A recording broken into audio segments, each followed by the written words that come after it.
Fala galera, professor Marco Ferrari na área de novo, falando agora da etapa de controle, né? É importante, a gente está praticamente concluindo o processo administrativo aqui.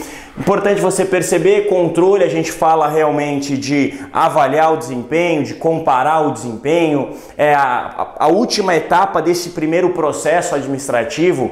Importante você lembrar sempre que o processo administrativo, ele não tem um início nem um fim bem definidos, né? Um fim definido prioritariamente, por quê? Porque ele é cíclico. Depois de uma etapa de controle, não acaba o ciclo. Depois de uma etapa de controle, se restarta um novo ciclo, se começa um novo ciclo, exatamente com o planejamento, né? Então, quando você percebe onde ele está no processo administrativo, começo planejando, organizo, depois vou dirigir e aí chego na etapa de controle, é importante você perceber que depois do controle, eu tenho uma seta de retroalimentação. Então, é muito comum você dizer que todos esses indicadores, todos esses processos que são feitos de comparação, de percepção de desvios, de percepção de atitudes e ações que a gente tem que ter, ações corretivas, ações de aperfeiçoamento e aprimoramento, é importante você levar em consideração que todos esses elementos serão entregues para o novo planejamento, certo? Então sim, a etapa de controle tem função aqui para retroalimentar o ciclo. Galera, a aula de hoje é extremamente importante, né? A gente voltou a cobrar isso em concursos, teve um período que isso foi bem forte, depois se diminuiu a intensidade da cobrança desses assuntos e agora retomamos de novo as bancas cobrando esse tipo de assunto, a diferença principalmente entre eficácia e eficiência, certo? A gente tem diversas dificuldades aqui na hora de interpretar, vou tentar falar da maneira mais clara possível para você, através principalmente de exemplos, porque a gente vê que o conceito é claro, as pessoas não têm dificuldade de compreender o conceito, mas muitas vezes o que a gente enxerga é que na hora que a gente dá um exemplo, a coisa dá um tilt. Então vamos tentar devagarzinho pegar isso. Então tá lá, controle, indicadores de desempenho, se dividem em dois, indicadores de esforço, que serão falados na próxima aula, excelência, economicidade e execução, e os nossos temidos indicadores de resultado. Vamos lá, primeiro deles, a eficácia. A eficácia tem como foco principal o objetivo, o resultado, a meta, certo? Então, a eficácia tem como objetivo principal o atingimento da meta. Aqui, se eu planejei X e realizei X, eu posso dizer que eu fui eficaz. Eu posso dizer que eu fui eficaz. Então, a eficácia, a medida de eficácia, se dá justamente a partir disso aqui. Planejar algo e realizar esse algo. Planejamento igual realização. Eu falo que sou eficaz, ok? Agora, eficiência. Se na eficácia o foco está no objetivo, na meta, no resultado, a eficiência, o foco está no processo. No processo. Assim sendo, você planeja X. Você faz um caminho para você alcançar X. Esse caminho a gente pode falar que é o nosso meio, certo? E você realiza X, Y ou Z. O que vai me dizer se eu fui ou não fui eficiente é se durante esse processo eu aloquei os recursos de melhor forma. Certo? Então, se esse processo foi um processo que teve um bom custo-benefício, eu vou dizer que eu fui, assim, eficiente. Certo? Eficiente. Então, bastante cuidado nessas distinções. Depois eu vou começar a ir um pouco além com exemplos, vamos tentar explicar o último. E a efetividade?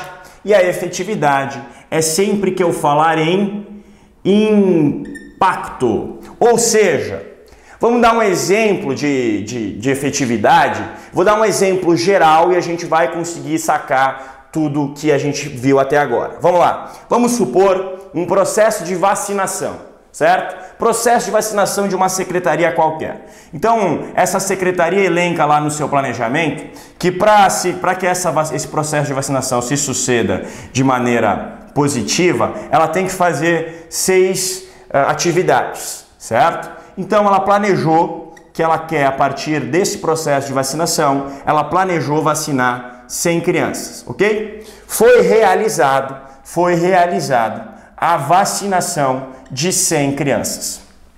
E ela percebeu durante esse processo que não havia necessidade de todas as atividades. Ela conseguiu economizar recursos tirando 2 atividades. E, pessoal, as crianças que receberam essa vacinação não adquiriram o vírus, a doença para a qual elas foram vacinadas. Então vamos lá. Planejado foi igual ao realizado. Concorda comigo? Então, vou utilizar aqui o E1 para representar a eficácia. Então, planejado igual ao realizado, E1 fui eficaz. Show de bola! O processo aqui, ao invés de eu fazer 6, eu consegui diminuir esse processo para 4 atividades. Logo, economizei recurso, fui eficiente. Vou colocar o E2 aqui para representar a eficiência. E perceba, as crianças, o planejamento aqui, a política pública gerou impacto na vida das pessoas. Então, se eu tive impacto, eu digo que fui efetivo. E3 aqui, E3 efetivo. Importante, pessoal, efetividade não é só positiva, tá? A gente pode ter o que a gente chama de efetividade negativa. As crianças tomaram a vacina e essa vacina gerou um impacto negativo na comunidade. As crianças adoeceram de uma maneira bem pior do que eram para elas terem adoecido ou algo do gênero, tá? Então, de maneira geral, você pode entender esse impacto como positivo ou como negativo. E aí eu digo que não é efetivo quando não gerou impacto nenhum, certo? Show! Bom, primeira confusão que a gente tem aqui é entre eficácia e eficiência. 2 exemplos. Primeiro exemplo, tem uma mosca em sala de aula. E eu vou lá e mato a mosca com uma arma. Dou 2 tiros na mosca. Fui eficaz? Fui. O objetivo era o quê? Matar a mosca. Matei a mosca? Sim. Bom, utilizei o melhor método para fazê-lo? Utilizei um método de melhor custo-benefício? Não. Então não fui eficiente, fui eficaz. É possível eu ser eficiente sem ser eficaz, certo? Show! Agora, um time de futebol, ele é notoriamente inferior ao outro, certo? Ele é notoriamente inferior ao outro. Vamos botar como exemplo assim em geral, tá? Grêmio e Inter. Estou dando um exemplo geral, não significa que eu torça para nenhum dos times. Vamos, Grêmio. Vamos lá. Grêmio e Inter. O Inter é notoriamente inferior ao Grêmio, certo? Aí o que acontece? Jogo Grenal, clássico, arena do Grêmio lotada, a torcida comemorando praticamente antecipadamente a vitória do Grêmio, já sabendo que é sempre um massacre. Começa o jogo, o Inter dá tudo de si, dificulta ao máximo o jogo para o Grêmio, dificulta ao máximo, esgota os seus recursos. Mas, como é de praxe, o Grêmio vai lá, mete 2-0 e ganha o jogo. Bom, logo de cara você sabe que o objetivo de uma partida de futebol é que a equipe vença o jogo. Quem foi eficaz aqui? O Grêmio. O Grêmio ganhou o jogo, foi eficaz. Posso dizer que o Inter foi eficiente porque ele conseguiu esgotar os seus recursos, mesmo que ele não tenha alcançado o resultado? Posso. O Internacional foi eficiente. Ele esgotou os seus recursos. Ele deu tudo de si. Ele alocou da melhor forma possível os seus indivíduos, a sua equipe técnica, a equipe em campo, deu tudo. Mas mesmo assim, infelizmente, ele não conseguiu atingir o resultado. Então pode uma conduta ser eficiente sem ser eficaz? Para concursos pode. Para concursos pode. Eu posso esgotar os meus recursos sem chegar ao resultado, e isso sim será uma conduta eficiente, porque você percebe no exemplo que eu dei, no desenho que eu dei, que eu planejo X e não importa qual resultado que eu chegue, o que vai me dizer é se eu adotei o melhor meio aqui para alcançar o resultado. Vamos um pouquinho além aqui em eficiência, então vamos fazer um recorte de eficiência aqui pra gente. Eficiência, pessoal, é uma relação. Então, E2, eficiência, eu vou colocar mais do lado, que aí a gente consegue utilizar de uma maneira melhor. Eficiência é uma relação do benefício dividido pelo custo. Concorda? Concorda que eu pego quanto eu consegui com aquele produto, com aquele processo e divido isso pelo custo, assim sendo, eu digo que é uma relação custo-benefício. Show de bola! Você vai entender, vamos levar aqui em consideração, que são 3 grandezas, certo? A primeira é a seguinte: é possível eu aumentar a minha eficiência somente aumentando o meu benefício? É possível ou não é possível, pessoal? É possível. Por quê?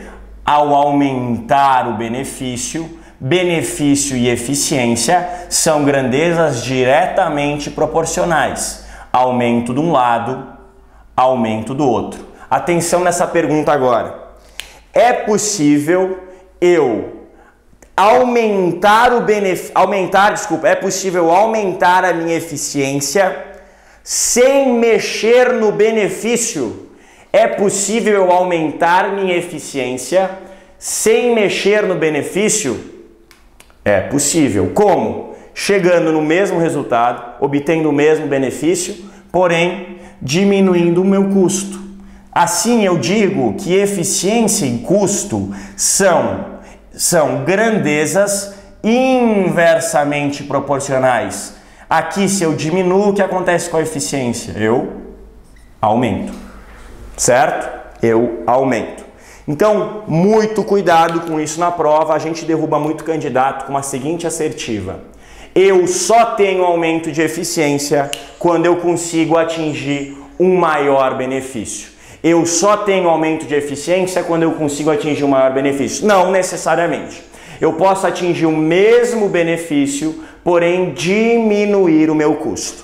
Certo, galera? Então, eficácia é atingir a meta, a eficácia é o fim, eficiência, processo é o meio, efetividade é o impacto, a gente costuma dizer é o resultado pós-resultado. Fechou, galera? Atenção demais para essa aula é extremamente importante. Muito obrigado pelo carinho, um beijo, um abraço e até mais. Tchau, tchau.